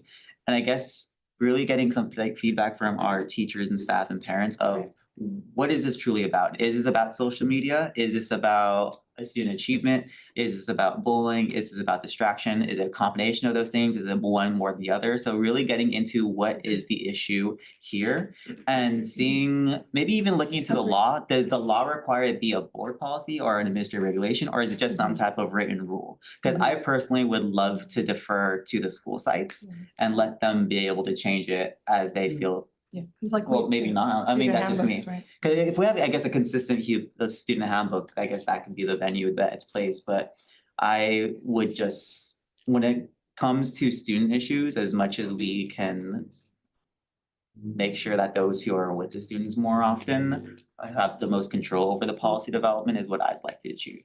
It sounds Yoni. I want to add one thing. I know that one of the arguments may be that, oh, they'll need it for their classroom. They've all been issued one-to-one computers, right? So that's not an issue. So that can't be used as support. Yeah, I know I've talked to a couple of teachers in the high school. Oh, I use it for class. Well, what happened to their computers? Well, I don't want to make them bring their computer. But they have a computer, which was easier on their bodies, on their necks, on their eyes, rather than this. If you look at the rationale behind the bill, it's based on cyberbullying and suicidal ideation that's stemming from it. So read up on that. And that's why I encourage everybody to read. Yeah, it was Because- enacted, growing concerns about increased anxiety, depression, and cyberbullying Yes. linked to excessive smart use. Exactly. But I think to what our colleague said, it starts at home. The parent has to start it. Now we're taking that responsibility and we're putting it on school to do it, Yeah. namely teachers, but it starts at home. But the teachers aren't, the parents aren't in the classroom. Yeah, it's during school time. It's during school time. Parents can let them. So there's ways on your phone that you can put those parental controls. A high into schooler is account. not gonna. But I mean, that's, No, I agree with you on putting the responsibility on the parents, but the parents let them. But they're not at Come on, the school. babies They're are not in born with the classroom. phone already, with their finger ready to start. And that's a choice. I've That seen is a kids on- family choice. And what is that doing to our When you're society? on, they're using the But that's phone. their choice. Uh-huh. That is their choice as a parent. Agreed. Yeah. But when you look at, again, look at the rationale, our responsibility as a school board is to create a safe environment. And if this is not creating a safe environment, I think it behooves us to follow just to research it ourselves and to look at all the data. I agree. I'd also be interested into seeing with the state, because I wasn't aware that was the policy aim behind the rationale behind the bill. And I love that they impose a state mandate without giving us more money on actual mental health resources. It's like here, ban phones because it's hurting kids and then no money to fund any other type of resources. So I mean, like that's annoying. So that's something that I would also like to explore with our state partners of what else? Because you can't just say here, make a rule to try to stop this bad thing happening and not actually give I us have a the basket in tools. my classroom last year for my books or for my phones. Phones. But I know some teachers have put up those shoe racks over their doors Little and they're pocket ones. numbered. Yeah, and they just stick their phone. That's what my daughter had. They've Yeah. been, this has been a policy. Like that. Yeah. Yeah. That little clear shoe thing, and they go in and they Yeah. calculate Yeah, her just Yeah, yeah. thing and they. There's During different ways class. teachers do it. During And some class. teachers haven't put it on their desk. I know our sixth graders used to have to put their phone on their desk. It had to be on silent. In case of an emergency, it had to be on silent. You don't want it to be on vibrate when somebody's walking by your classroom. But there's different things that teachers have already done, but this just tries to solve a problem that's growing nationally. And it's something very close and dear to my heart. It's growing to exponential numbers. The depression that she cited and anxiety, all of this, and we do have to do something about it, whatever it is.